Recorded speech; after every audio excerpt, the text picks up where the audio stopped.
Éxodo capítulo 4, versículo 1, que dice: entonces Moisés respondió diciendo: he aquí que ellos no me creerán, ni oirán mi voz, porque dirán, no te ha aparecido Jehová. Hemos visto, hermanos y hermanas, en las últimas semanas estamos viendo las excusas que Moisés puso al llamamiento de Dios. Dios fue muy claro con Moisés, Dios lo estaba llamando a la obra. El proceso de refinamiento del carácter, de la vida, del pensamiento de Moisés fue un proceso lento. Cuando Dios hace grandes cosas, lo suele hacer con personas y trabaja lentamente en su vida. Con Moisés trabajó 40 años en su carácter. Con Pablo también estuvo 3 años trabajando en el desierto de Arabia. Los discípulos estuvieron 3 años y pico también con Jesús, y Jesús estuvo trabajando con ellos. Cuando Jesús quiere hacer algo, cuando nuestro Dios quiere hacer algo, trabaja con la persona. Él no es un Dios de prisa. Nosotros sí, enseguida queremos las cosas. Dios no actúa con rapidez.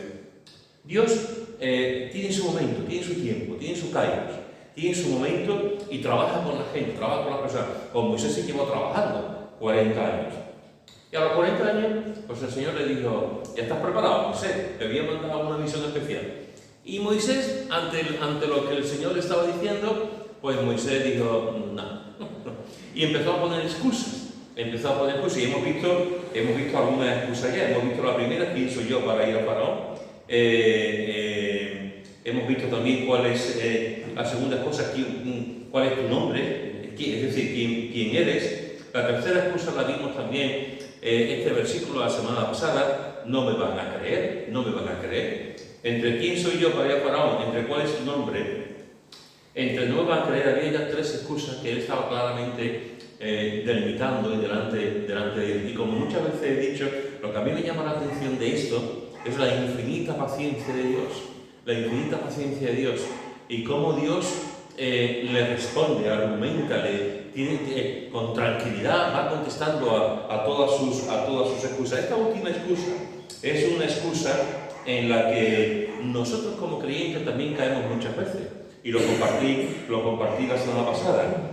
Caemos en el escepticismo, a veces incluso en el ateísmo, porque no creemos en el poder de Dios. Los creyentes, que debemos por definición ser los primeros en creer en el poder de Dios, en creer en lo sobrenatural de Dios, Dios nos ha dado una herramienta que no todo el mundo tiene. Esa herramienta no es material.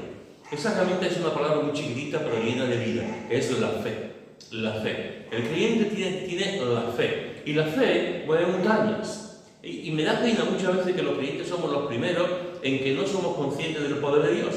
Y que los creyentes somos los primeros en que dudamos de que Dios va a hacer algo, dudamos de que Dios va a hacer un milagro, dudamos de que una familia va a ser nuevamente reconstruida, dudamos de que un adolescente que se ha rebelado vuelva a los caminos de Dios, dudamos de 1000 cosas en nuestras vidas, cuando los creyentes deberíamos la asignatura de la fe la deberíamos de aprobar con un 10, la debemos aprobar cada día en nuestra vida. No estoy diciendo con esto que la asignatura de la fe sea fácil. Estoy diciendo que tenemos algo que Dios nos da. Tenemos algo que Dios nos da y que lo vemos a través de los años, a través de la Biblia, a través de un montón de ejemplos de cómo Dios actúa y cómo Dios hace las cosas. Sin embargo, somos escépticos. No creemos mucho. Y una de las cosas que vimos la semana pasada fue que no creemos en el tema de la conversión. No creemos que la gente se vaya a convertir. Hacemos las cosas y dudamos de que la gente venga, repartimos folletos o evangelios o Biblia y dudamos de que la gente lo lea. No nos atrevemos a hablar con la gente porque nos pueden confundir o con mormones o con testigos de Jehová o con alguna secta. Decimos que España es un país realmente que no quiere escuchar acerca de Dios, etcétera, etcétera. Y tenemos excusa para no predicar el evangelio. Vimos que evangelizar es un mandato del Señor, no es una opción. No depende de cómo yo me levante. Es que Dios nos dice, lo comenté el domingo pasado, me sorprende mucho cuando escucho oraciones como: Señor, dame un espíritu de evangelismo. ¿Pero qué espíritu de evangelismo? Si el Señor lo que nos está dando es un mandato. El Señor está diciendo que tenemos que predicar, y no hay nada ¿dónde está el espíritu ahí? Lo que hay es un mandato para predicar. Es como: dame un espíritu de oración. Pero ¿de qué espíritu estamos hablando? Si la Biblia nos habla, la palabra de Dios nos habla de que tenemos que orar, es un mandato de Él. Por lo tanto, evangelizar es un mandato, evangelizar nos proporciona gozo. Cuando compartimos el Evangelio nos gozamos, y si una persona se convierte cuando compartimos el Evangelio, ya la alegría es inmensa de haber llevado a una persona a los pies de Cristo. Y evangelizar es nuestra responsabilidad también, la responsabilidad del creyente. Vimos algunos textos en Hechos capítulo 17 de personas que al escuchar la predicación de Pablo, algunos se burlaron, otros dijeron un poquito más adelante y otros se convirtieron. Esa es la respuesta que tenemos hoy en día. Es verdad que habrá gente que se burle, es verdad que habrá gente que diga, bueno, cuando yo me jubile, cuando mis hijos sean mayores. Pero también es verdad que hay gente que conocen a Cristo y se convierten. Y vimos que, al contrario de lo que mucha gente piensa, la obra del Evangelio, concretamente aquí en Sevilla y concretamente en Andalucía, está prosperando, está creciendo. La obra de Dios está creciendo. Y sin embargo pensamos que no está creciendo, pensamos que en esta Europa atea, en esta Europa que le está dando la espalda a Dios, y en esta España, que pasa exactamente igual, la Iglesia no está creciendo. Y está creciendo no por nosotros, sino por la gracia de Dios. Está creciendo y en muchos sitios ya hay iglesias y grupos de creyentes que se juntan. Esto fue alguna de las cosas que vimos la semana pasada. En relación a este texto, cuando Moisés presenta esta excusa de no me creerán y no oirán mi voz, pero el texto sigue y dice, vuelvo a repetir el versículo 1, entonces Moisés respondió diciendo, he aquí que ellos no me creerán ni oirán mi voz, porque dirán, no te ha aparecido Jehová. Y Jehová dijo, ¿qué es eso que tienes en tu mano? Y él respondió, una vara. Él le dijo, échala en tierra, y él la echó en tierra, y se hizo una culebra, y Moisés huía de ella. Entonces dijo Jehová a Moisés, extiende tu mano y tómala por la cola. Y él extendió su mano, y la tomó, y se volvió vara en su mano. Por esto creerán que se ha aparecido Jehová, el Dios de tus padres, el Dios de Abraham, Dios de Isaac y Dios de Jacob. Le dijo además Jehová, mete ahora tu mano en tu seno. Y él metió la mano en su seno. Y cuando la sacó, he aquí que su mano estaba leprosa como la nieve. Y dijo, vuelve a meter tu mano en tu seno. Y él volvió a meter su mano en su seno, y al sacarla de nuevo del seno, he aquí que se había vuelto como la otra carne. Si aconteciere que no te creyeren ni obedecieren a la voz de la primera señal, creerán a la voz de la postrera. Y si aún no creyeren a estas dos señales, ni oyeren tu voz, tomarás de las aguas del río y las derramarás en tierra, y se cambiarán aquellas aguas que tomarás del río y se harán sangre en la tierra. Este es el mandato, lo que el Señor le dice a Moisés en su contexto, en todo lo que él está demandando, en todo lo que le está diciendo el Señor. Dios le está diciendo a Moisés, Moisés, no es cuestión de preguntar si no me creerán o no oirán mi voz. Por ahí no vas bien, Moisés. Esa no es la cuestión. Lo que el Señor está diciendo a Moisés es, Moisés, aquí hay una cuestión que yo quiero que tú tengas en cuenta y lo tengas muy presente. Aquí el que tiene el poder soy yo. Aquí el que tiene el poder soy yo. No es cuestión de que tú pienses si te van a escuchar o no. Déjame a mí. Tú vas a ir, tú tienes que ir y tienes que predicar. Y tienes que decirle a la gente, va a pasar esto. Y vas a decirle a Faraón que tiene que dejar a su pueblo. Y tienes que ir a mi pueblo y decirle exactamente lo que yo te he mandado. No es cuestión tuya, no es cuestión de lo que tú vayas a decir. No tienes que ir pensando que la gente, ni los israelitas, ni Faraón te van a escuchar. Porque el poder, querido Moisés, el poder lo tengo yo. Y te voy a dar 3 señales de mi poder.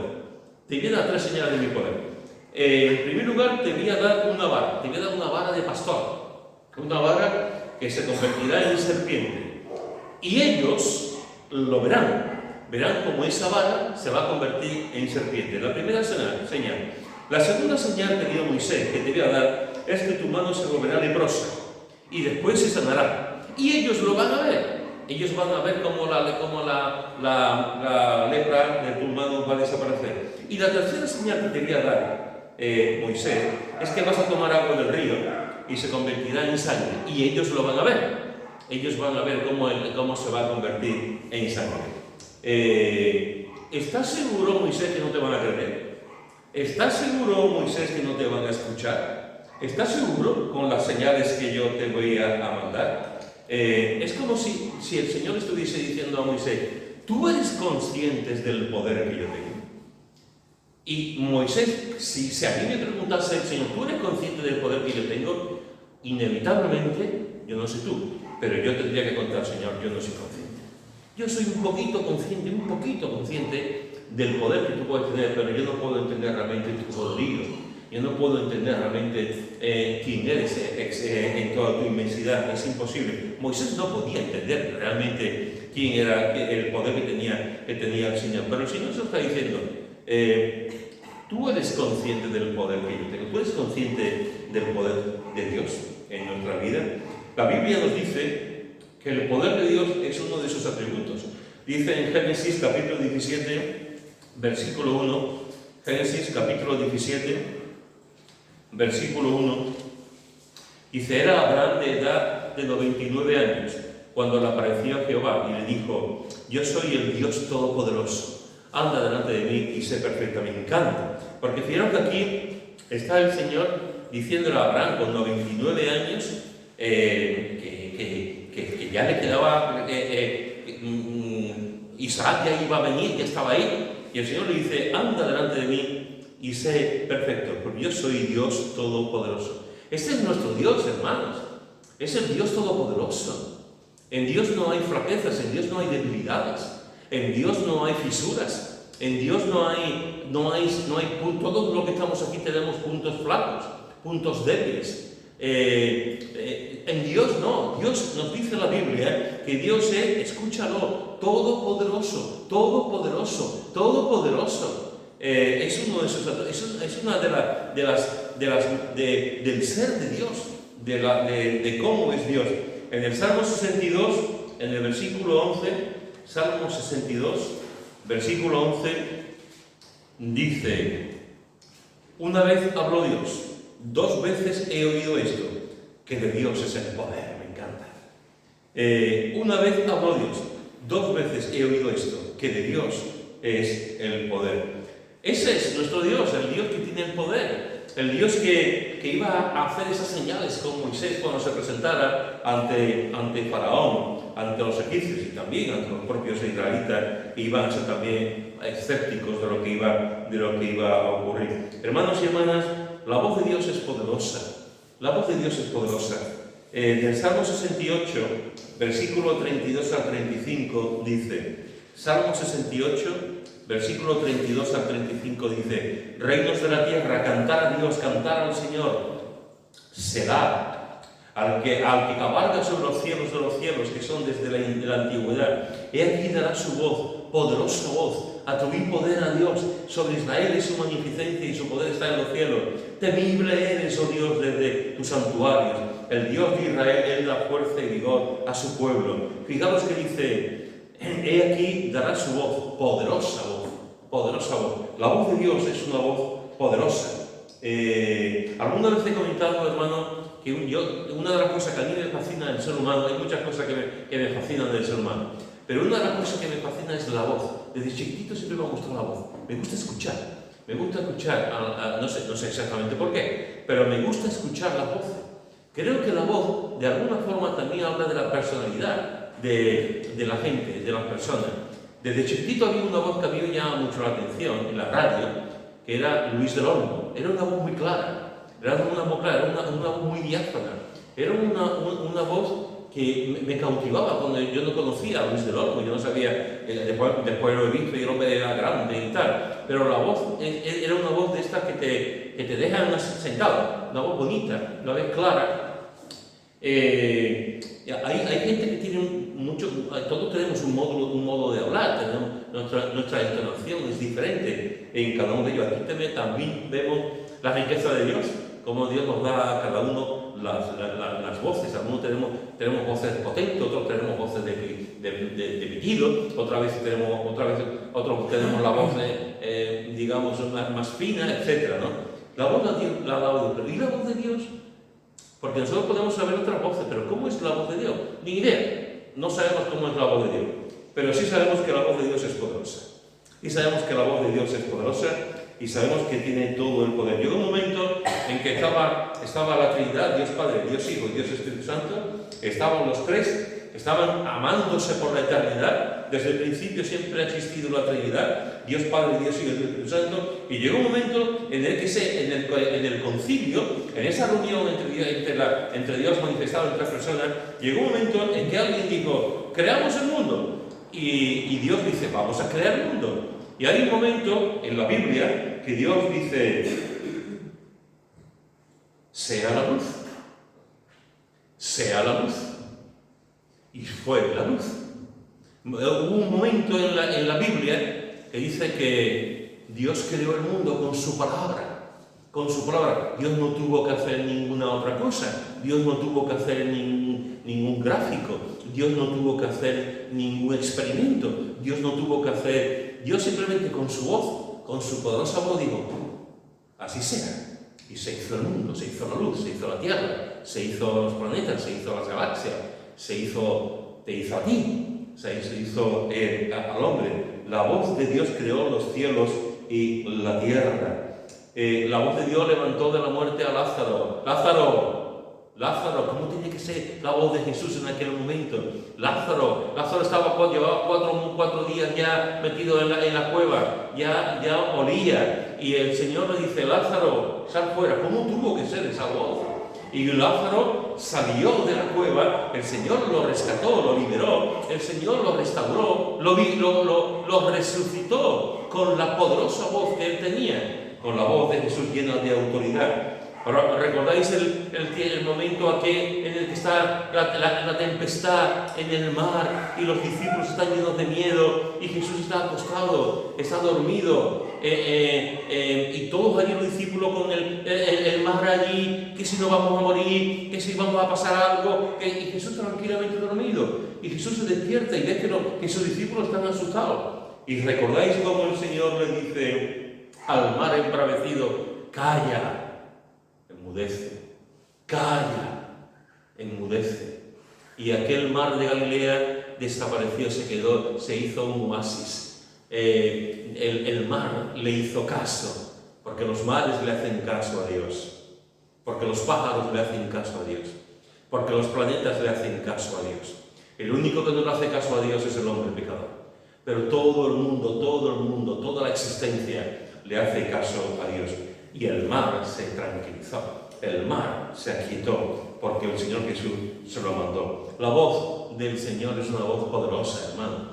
Es una voz que tiene que ver con Él, es una voz que el poder de Dios tiene que ver con sus atributos, y de ese poder de Dios se manifiesta en su voz. La voz que creó los cielos, la voz que levantó a Lázaro de la muerte, la voz que calmó la tempestad. Eso es nuestro Dios, el Dios que tiene una voz todopoderosa. No solamente Dios tiene una voz todopoderosa, sino que también la Iglesia es poderosa. Mirad lo que dice en Mateo, capítulo 16, versículo 13 al 18, un texto que todos conocemos. Mateo, capítulo 16, versículo 13 al 18.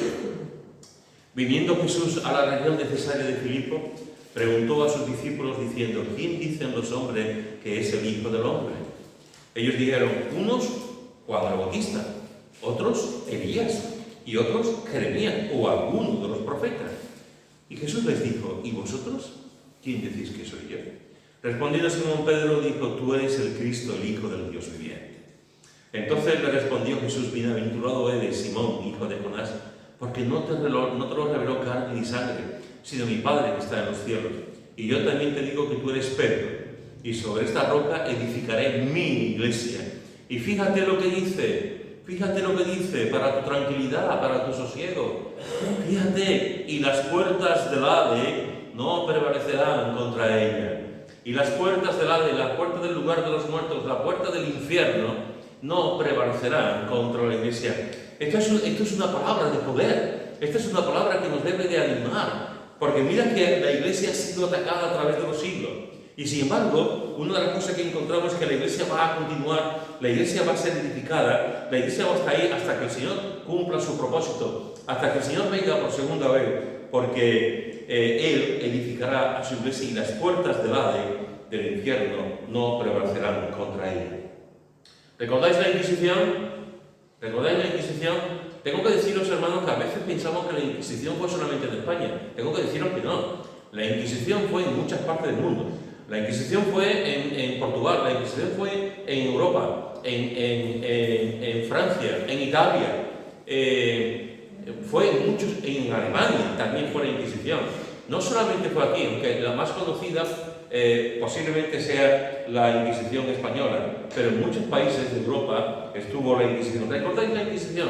Hermanos nuestros fueron llevados al matadero, hermanos nuestros fueron aniquilados. Hermanos nuestros se los llevaron al castillo de San Jorge, en Triana, los tenían allí encarcelados, allí al paso de las ratas y de una manera con pan y con agua nada más. Allí lo torturaron, les hicieron sufrir y de allí, si no se arrepentían, los sacaban y a través de las calles de Sevilla los llevaban hasta el Prado de San Sebastián o hasta la Plaza de San Francisco y allí los mataban y los quemaban. A hermanos nuestros, que el único pecado que habían cometido era creer en Cristo. Y la Inquisición pensaba, la Iglesia Católica pensaba que iba a acabar con los herejes, que iba a acabar con los protestantes, que iba a acabar con aquellos que osaban desafiar a la Iglesia Católica y la sana doctrina, la buena doctrina que ellos decían tener. ¿Dónde está la Inquisición hoy? En los libros de texto. ¿Dónde está la Inquisición hoy? En el recuerdo. ¿Dónde está la Inquisición hoy? En los documentos que los historiadores pueden estudiar acerca de la Inquisición. Pero la Inquisición como tal, como institución, no existe. Porque Dios es todopoderoso. Porque Él cuida a la Iglesia. Porque Él lo controla todo. Porque el Señor realmente es el que cuida a su Iglesia, a la suya. A la suya. Es el que cuida realmente a su Iglesia. ¿Recordáis el comunismo? ¿Recordáis cómo salió Stalin, cómo salió Lenin, cómo acabaron con los emperadores allí, con el zar, con su familia? Y el pueblo se volvió rey, y el pueblo se volvió el mandamás, y el pueblo se convirtió en los que mandaban, y el pueblo se convirtió en otro zar. Y hubo gente allí que se convirtieron también en lo que estaban luchando, en lo que estaban enseñando, se convirtieron también en asesinos. Hubo millones de rusos que murieron, millones de rusos que los mataron, y los mataron los suyos.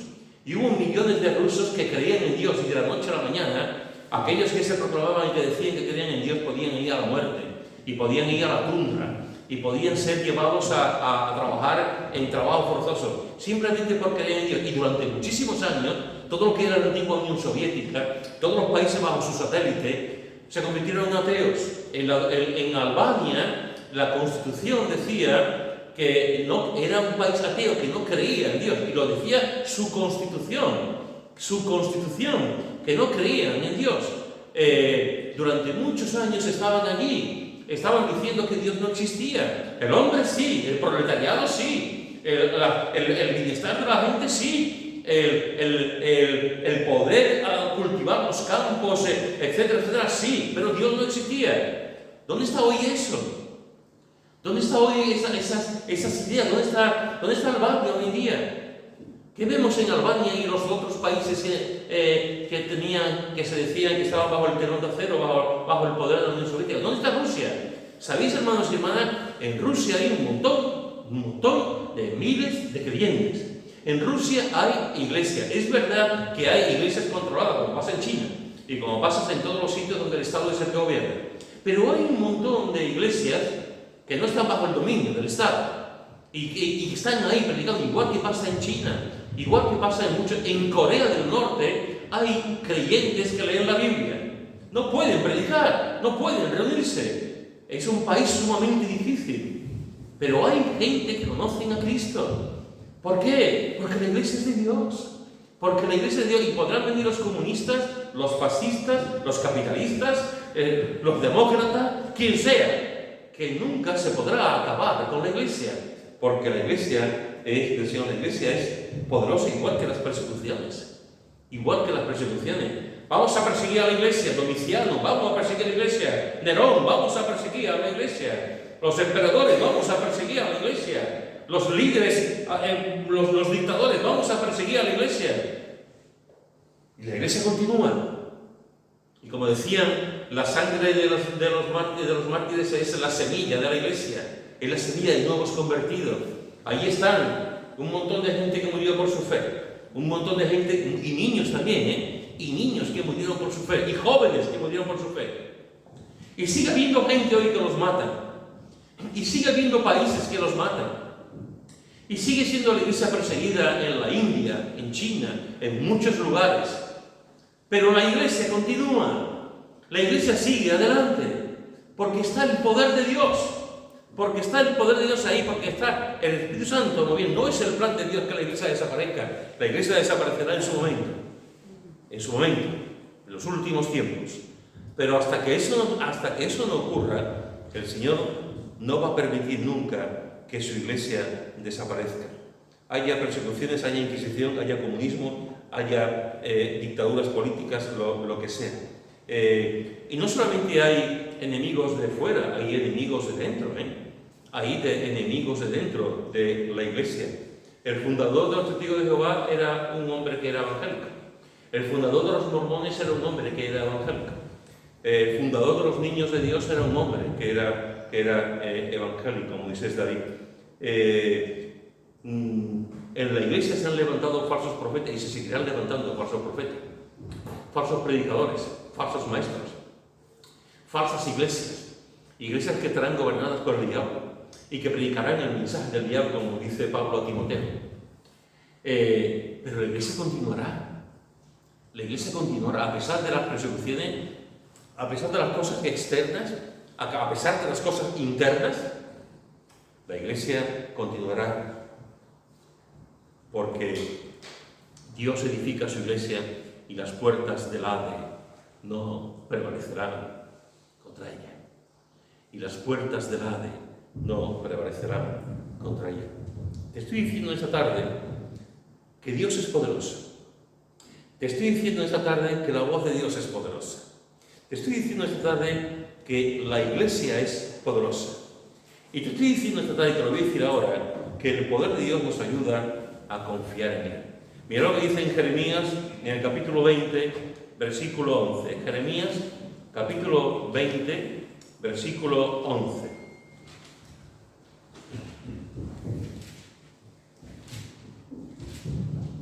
Dice: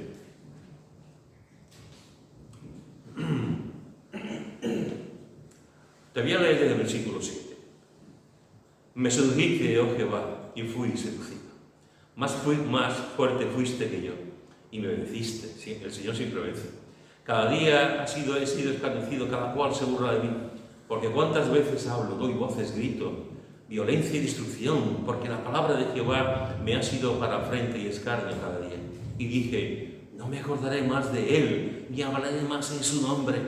No obstante, había en mi corazón como un fuego ardiente metido en mis huesos. Traté de sufrirlo y no pude, porque oí la murmuración de muchos, temor de todas partes. Denunciémosle. Todos mis amigos miraban si claudicaría. Quizás se engañará, decían, y prevaleceremos contra él, y tomaremos de él nuestra venganza. Y fíjate lo que dice, mas Jehová está conmigo como poderoso gigante. Jehová estará conmigo como poderoso gigante. Me criticarán, me murmurarán, vendrán a por mí, intentarán matarme.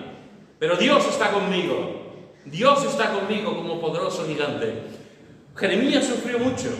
Jeremías sufrió muchísimo. Es uno de los profetas que más sufrió. Y sin embargo, Jeremías podía decir a pleno pulmón, Jeremías podía decir: Dios está conmigo como poderoso gigante. Hermanos, el poder de Dios nos ayuda a confiar en Él. Nos ayuda a saber que en medio de la tempestad, en medio de las turbulencias, en medio de las cosas que ocurran, el Señor está con nosotros. Está nuestro defensor, nuestro abogado, nuestro guerrero, que está ahí en medio de nosotros, como poderoso gigante. ¿Recordáis el anuncio de Zumo Sol? ¿Recordáis el anuncio allí con el primo de Zumosol? Y estaban allí los niños, la gente metiéndose porque tú eres chiquitito y tal, y viene el primo, ahí, venía del gimnasio, todo fortachón, me recuerda a Francisco, todo fortachón, ahí, todo fuerte, el primo de Zumosol. Y los niños ya no le hacían nada. Eso es lo que hace el Señor. El Señor dice, cuando nos afrentan, cuando pasan cosas, cuando van a por nosotros, cuando tenemos enemigos, cuando la gente nos persigue, el Señor se pone ahí, es nuestro poderoso gigante, como le pasaba a Jeremías, como le pasaba a él. El Señor está conmigo. Nosotros muchas veces no somos conscientes. Recuerdo una historia que leí hace muchos años en un libro que hablaba sobre los ángeles, un libro de Billy Graham que se llama Los ángeles, agentes secretos de Dios. Y recuerdo una historia que él contaba de las muchas cosas que ocurren en el poder con los ángeles, que estaba una familia, unos misioneros, creo recordar que era en África, no estaba muy seguro, estaban en África o en China, no recuerdo muy bien. El caso es que estaban unos misioneros y había una revuelta y había un grupo de personas que fueron al lugar donde estaba la misión, en la casa de los misioneros, el lugar de la misión, para matar a los misioneros blancos. Y llegaron allí, creo que fue en la revuelta en China, y llegaron allí para matarlos. Y fueron con sus armas, y llegaron allí los misioneros solos, sin pistola, sin metralleta, sin nada, solamente con el poder de Dios. Y cuando llegaron para matarlo, se dieron la vuelta. Al cabo de un tiempo, uno de los que habían ido a matar a estos misioneros se encontró con uno de los misioneros, y les dijo: ¿quiénes eran los hombres que tal día, a tal hora, estaban en vuestra casa? Porque un grupo de nosotros fue a mataros, íbamos a mataros, y sin embargo vimos unos hombres muy grandes, fuertes, allí, y no nos atrevimos a ir porque eran varios y además fuertes y grandes. Y este misionero se quedó con la boca abierta diciendo: pues no había nadie, y además menos gigante, no como ningún gigante. Estaban allí y estaban protegidos por ángeles de Dios. Dios mandó a sus ángeles. Los misioneros no eran conscientes, los que iban a matarlos sí eran conscientes, y hasta que ocurrió que le preguntó, los misioneros no se dieron cuenta realmente de lo que estaba pasando. ¿Cuántas veces Dios nos envía a nuestros ángeles? ¿Cuántas veces Dios nos protege? ¿Cuántas veces pasan cosas que no somos conscientes de eso, hermano? Somos conscientes de lo que ocurre, pero no somos conscientes de las veces que Dios nos libra. No somos conscientes de los ángeles que Dios nos manda, que se ponen a tu alrededor. Una vez yo hay un hermano en la iglesia, en Utrera, que cada cierto tiempo, alguna vez creo que os lo he comentado, cada cierto tiempo me dice: hoy he visto un ángel detrás tuyo. Hoy he visto un ángel tuyo.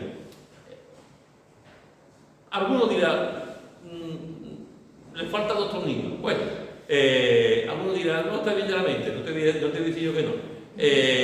Alguno dirá: bueno, pero ¿y la posibilidad de que realmente haya ángeles? Hace años otro hermano que ahora está en Madrid decía exactamente lo mismo. Está casado con una niña y muchas veces me decía: hoy he visto ángeles en la iglesia. Y me decía: hoy he visto ángeles alrededor de ti. Y tú dices, como somos escépticos, pues decimos: se habrá tomado una pastilla de más, se habrá tomado 2 cafelitos de más y tal. Pero los ángeles pueden estar aquí, claro que pueden estar. Y los ángeles pueden estar conduciendo con nosotros en el coche y ayudarnos y protegernos de algún peligro, claro que pueden estar. Y los ángeles pueden estar en un sitio que a lo mejor podíamos caernos y no nos caemos porque los ángeles nos han cuidado. Pues claro que sí, porque Dios envía a sus ángeles. Porque Dios es todopoderoso. Porque Dios hace maravillas. Porque Dios tiene el control de todos nosotros. Porque el poder nos ayuda a confiar en Él. El poder de Dios, hermanos y hermanas, nos ayuda a que, como confiaba Jeremías: mas Jehová está conmigo como poderoso gigante. Cuando estés caído en el suelo, cuando el dolor de tu corazón ya no pueda más, cuando estés más solo que la una, cuando la gente te haga daño, mira a tu alrededor y di: Jehová está conmigo como poderoso gigante. Cuando me ataquen con la lengua, cuando me acusen con el dedo, cuando el médico me diga algo que no quiero escuchar, cuando los amigos me traicionan, cuando la iglesia me abandona, cuando ocurra eso de tú, pues Jehová está conmigo como poderoso gigante. Mas Jehová está conmigo como poderoso gigante. Te he dicho en esta tarde que si tú eres consciente del poder de Dios, te he dicho que la voz de Dios es poderosa, te he dicho que la iglesia es poderosa, te he dicho que el poder de Dios nos ayuda a confiar en Él. Y lo último que voy a decir en esta tarde es, y yo sé que tú lo sabes, pero déjame que te lo recuerde: Jesús, este Jesús que tú quieres, Jesús es todopoderoso, todopoderoso. Mira lo que dice en Apocalipsis capítulo 4, versículo 8, Apocalipsis capítulo 4, versículo 8.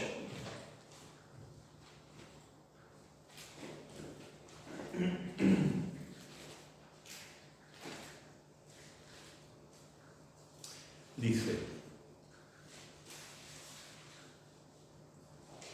y los 4 seres vivientes tenían cada uno 6 alas, y alrededor y por dentro estaban llenos de ojos, y no cesaban día y noche de decir: Santo, Santo, Santo es el Señor Dios Todopoderoso.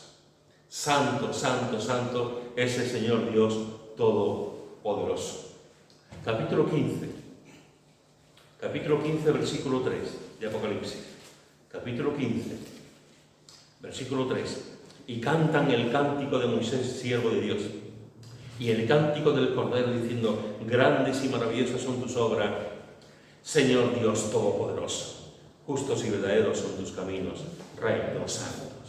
Señor Dios Todopoderoso. Capítulo 19, versículo 6. Capítulo 19, versículo 6. Y oí como la voz de una gran multitud, como el estruendo de muchas aguas, y como la voz de grandes truenos que decía: Aleluya, porque el Señor nuestro Dios Todopoderoso reina. El Señor nuestro Dios Todopoderoso reina. Jesucristo es todopoderoso, hermanos. Jesucristo tiene todo el poder en su mano. Jesucristo tiene todo el poder en Él, porque Él es Dios. Y cualquier cosa que nosotros podamos pensar, Él lo hace. Cualquier cosa que nosotros podamos tener en mente, Él lo hace. Dios es todopoderoso. Jesús es todopoderoso. Déjame decirte algo que tú también sabes, pero déjame recordártelo. ¿Quién venció al diablo? ¿Quién venció al diablo? Jesús. Le dio un golpe demoledor. Le dio un golpe demoledor en la cruz. Lo tumbó ya. El diablo está herido por completo. Ya cada vez le queda menos, Él lo sabe. La Biblia nos dice que Jesús destruyó al que tenía el imperio del mal. Jesús destruyó al destructor, al que va por nosotros, al león. Jesús lo destruyó, venció al diablo, lo sigue venciendo. Está vencido, da los últimos coletazos, pero está vencido. ¿Quién destruyó a la muerte? Jesús destruyó a la muerte. La muerte viene, la muerte llega. Estos días con el tema de la muerte de mi suegra, además tenía que preparar una predicación para el sepelio y tal. Hermano, tenemos que estar preparados por la muerte. Tenemos que estar preparados por la muerte. En este mundo no se habla de la muerte. Nadie quiere hablar de la muerte. Pero la muerte forma parte de la vida. La muerte forma parte de lo que somos. Y tenemos que entender desde el minuto cero, desde que nacemos, estamos condenados a morir. Pero Jesús venció la muerte. Y resulta que nosotros, como cristianos, como creyentes, sabemos que un día cuando la muerte llegue, ya no será muerte. Como dice el apóstol Pablo, en un abrir y cerrar de ojos estaremos con el Señor. En un abrir, sí, cerrar de ojos, estamos en la presencia del Señor. El apóstol Pablo decía: para mí el vivir es Cristo y el morir es ganancia. Los creyentes morían, los mataban en los circos romanos y cantaban y adoraban al Señor porque se iban a reunir con Él. Jesús venció al diablo y Jesús venció a la muerte. El creyente no tiene miedo porque sabe dónde va a ir, sabe dónde va a estar. En la casa de mi Padre muchas moradas hay. Voy pues a preparar lugar para vosotros. Allí nos espera. Jesús está allí con nosotros. El creyente tiene la esperanza, la tranquilidad, la paz de que la muerte no acaba con nosotros, de que la muerte no es el fin. La muerte es el principio de una vida eterna con nuestro Señor en la eternidad. Jesús venció al diablo, Jesús venció la muerte, Jesús venció al mundo. Venció al mundo. Yo he vencido. ¿Por qué? Porque es todopoderoso. Todopoderoso. También venció la tentación, También venció la tentación con la palabra. Así que, hermanos y hermanas, en esta tarde el Señor le dice a Moisés: te voy a decir una cosa, Moisés. Te voy a dar 3 señales de mi poder, para que tú lo entiendas. Te voy a dar 3 señales de mi poder, te voy a dar una vara, te voy a dar una mano que se te va a poner llena de lepra y después se va a curar, y te voy a dar el poder también de convertir el agua en sangre. Porque el poder lo tengo yo, Moisés, no tú. Y yo te voy a ayudar, yo te voy a animar para eso. ¿Tú te lo crees, Moisés? Y la pregunta para nosotros también es: ¿nos creemos realmente en el poder de Dios? ¿O esto que estoy diciendo aquí es teoría? ¿O esto que estoy diciendo aquí es, bueno, de algo tengo que predicar, de algo tengo que decir? ¿Realmente, hermanos y hermanas, creemos en el poder de Dios? Porque el poder de Dios hace maravillas. El poder de Dios sigue actuando, sigue sanando, sigue dando trabajo a la gente. Sigue cambiando el mundo. Sigue, como decía antes Nuria cuando estaba presidiendo, el mayor milagro que hay siempre será una vida cambiada. Siempre será una vida transformada. Siempre será una vida que ha conocido a Cristo y el Señor lo ha cambiado. ¿Tú eres consciente del poder de Dios? Agárrate a eso. Agárrate a eso. Al poder de Dios. El poder de Dios es uno de sus atributos. La voz de Dios es poderosa. La iglesia es poderosa. El poder de Dios nos ayuda a confiar en Él. Y Jesús, nuestro querido Jesús, es todopoderoso. Es el gigante que está contigo. Es el gigante que te acompaña todos los días. Es la persona más maravillosa que está ahí contigo. Y el que te da el poder, el que te ayuda cada día. ¿Cuántas veces, hermanos, pensamos que hemos llegado al final, que no somos capaces de levantarnos, que no vemos más luz que adelante de la que vemos oscuridad? ¿Cuántas veces estamos cansados? ¿Cuántas veces estamos hechos polvo? ¿Cuántas veces decimos hasta aquí he llegado? Y de pronto te das cuenta y sigues caminando. Y de pronto te das cuenta y sigues orando. Y de pronto te das cuenta y sigues haciendo cosas. Y de pronto te das cuenta que el Señor te da fuerza. Te da fuerza. Y tú dices: pero si estaba hecho polvo. Estaba hecho polvo. Estaba cansado, no quería saber nada. Y tú mismo estás viendo cómo el Señor está obrando en tu vida. Y te da la energía, la capacidad, la valentía, el denuedo, la alegría de seguir adelante. ¿Por qué? Porque nuestro Dios es todopoderoso y nos da de ese poder a nosotros cuando lo necesitamos. Que Dios nos ayude, hermanos y hermanas. Que Dios nos ayude a creer siempre, siempre, en los momentos malos, más que nunca, a creer que nuestro Dios